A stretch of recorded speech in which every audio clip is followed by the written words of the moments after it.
आप लोग जयपुर तो गए कि नहीं गए? जयपुर के पास एक बस्सी नामक जगह है, बस्सी तहसील है। जब वृंदावन से आते हैं जयपुर रोड पर, तो मेन रोड पर जयपुर के पास में ही है, शायद 15-20 किलोमीटर होगा बस्सी, बस इससे ज्यादा दूर नहीं है। तहसील है बस्सी। बस्सी के निकट एक गांव है बेनाड़ा, कल्याण जी। हमारी अपनी खाकचौक परंपरा का, पहाड़ी बाबा परंपरा का वहां स्थान है। वहां आज भी इतने बड़े शालिग्राम जी विराजमान हैं, नरसिंह शालिग्राम। तो वहां के जो महापुरुष थे पूज्य श्री राम शरणदास जी महाराज, उनके जीवन की घटना आती है झा जी के साथ। वो मांगने कहीं नहीं जाते थे, अयाची वृत्ति से रहते थे। और उस जमाने में साधुओं की जमातें बहुत चलती थी। तो कहीं 400-500 संतों को लेकर कोई जमात पहुंच गई, अब वहां स्थान में व्यवस्था नहीं इतने संतों की, तो अपने नरसिंह जी को कहते थे, आ गए तुम्हारे मेहमान। नरसिंह जी को कहते, क्या कहते? आ गए तुम्हारे मेहमान, खुद भोग लगाना हो, उनको खिलाना हो तो व्यवस्था कर लो, और नहीं तो हम तो कमंडल उठाए और चले। तो कहते हैं नरसिंह जी मुंह से सोना उगल देते थे, स्वर्ण उगल देते थे नरसिंह जी, और उसको बस्सी में बनियों की दुकान पर भेजकर राशन आता था। खूब चकाचक दूध घी बादाम छनता। 1-2 बार नहीं, सैकड़ों बार नरसिंह जी ने सोना उगला। अब नहीं उगलते, नहीं तो आप सोचो कभी उगल देंगे। अब शालिग्राम जी आज भी है, क्यों नहीं उगलते हैं? क्योंकि जैसी श्रद्धा उन महापुरुष में थी, वैसी श्रद्धा आज हम लोगों में नहीं है, वैसा विश्वास नहीं है। आपने वृंदावन का दर्शन किया है? वृंदावन में बांके बिहारी जी का दर्शन किया है? बांके बिहारी जी के चरणों से 12 सोनों की मोहर रोज निकलती थी। कितनी? सोने की 12 मोहर निकलती थी। और उन 12 मोहरों को आगरा मंडी में बेच दिया जाता था, और वहां से राशन आता था। और वो 12 मोहर का जो भी राशन है वो पूरा का पूरा खरीद लिया जाता था ठाकुर जी की सेवा के लिए, और एक ही दिन में उसको समाप्त कर दी। दूसरे दिन के लिए कुछ बाकी नहीं रखते। प्रतिदिन मंगला में 12 मोहर निकलना, और फिर उसको आगरा से उसको दुकान पे दे करके वहां से सामान मंगाना, और बिहारी जी को रोज 56 भोग लगाना। काफी समय तक ये परंपरा चली बिहारी जी में। बाद के बिहारी जी के सेवकों के मन में आया, अरे भाई भगत चेता लो, उनसे 56 भोग करवा लो और मोहरें रख लो, अपने घर में काम आएंगी। तो लोभ पूर्वक किसी ने मोहर रख ली तो रख ली। फिर दोबारा दूसरे दिन मोहर नहीं निकली।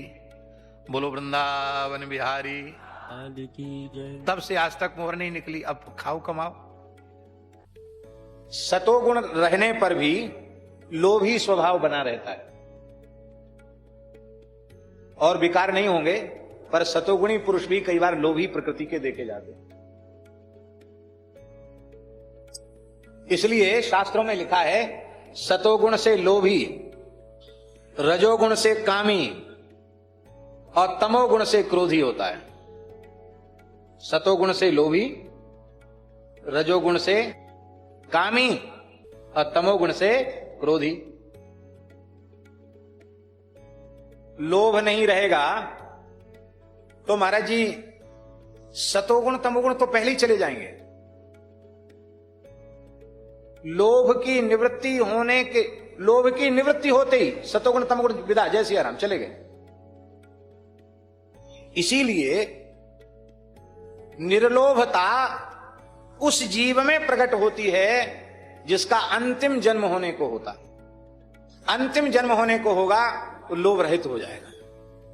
लोभ रहित तब तक जीव नहीं होता है जब तक कि भगवान के अतिरिक्त किसी भी वस्तु, व्यक्ति, पदार्थ में उसकी तनिक भी महत्व बुद्धि है, तब तक वो लोभ रहित नहीं होगा।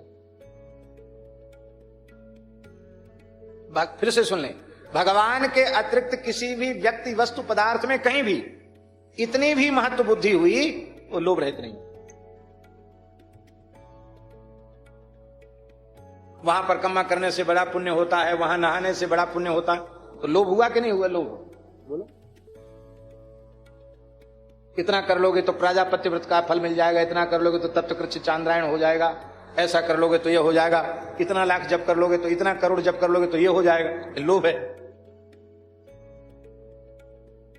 पूज्य महाराज जी के मुख से कई बार सुनने को मिला, पुण्य का लोभ नहीं करते।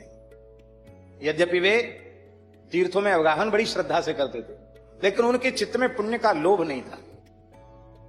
हमको पुण्य होगा इससे, पवित्र तिथि है, नहा लिया होगा, ठीक। लोभवश किसी साधन में प्रवृत्ति नहीं। दूसरे तरह का लोभ तो वर्जित है ही है। ये भी लोभ जो है ना, पुण्यादि का लोभ, सुख का लोभ, इस वर्तमान जीवन में सुख मिले, अब मरने के बाद स्वर्गादि लोगों का सुख मिले, ये लोभ है। गोस्वामी जी ने तो यहां तक कह दिया, लोभ का फंदा जिसके गले में नहीं पड़ा वो तो मनुष्य है ही नहीं, वो तो आपके समान है, वो साक्षात नारायण है। धरती जिन 7 स्तंभों पर टिकी है, उन 7 खंभों में एक खंभा है लोभ रहित पुरुष। ये श्लोक स्कंद पुराण में भी है और अन्य पुराणों में भी आया। गोभिर विप्रैश्च वेदैश्च सतीभिः सत्यवादिभिः अलुब्धैर दानशीलैश्च सप्तभिर्धार्यते मयि। गाय, ब्राह्मण, वेद, सती नारियां, सत्यवादी पुरुष, लोभ रहित पुरुष और दानशील पुरुष, इन 7 पुरुषों के बल पर यह पृथ्वी टिकी हुई है।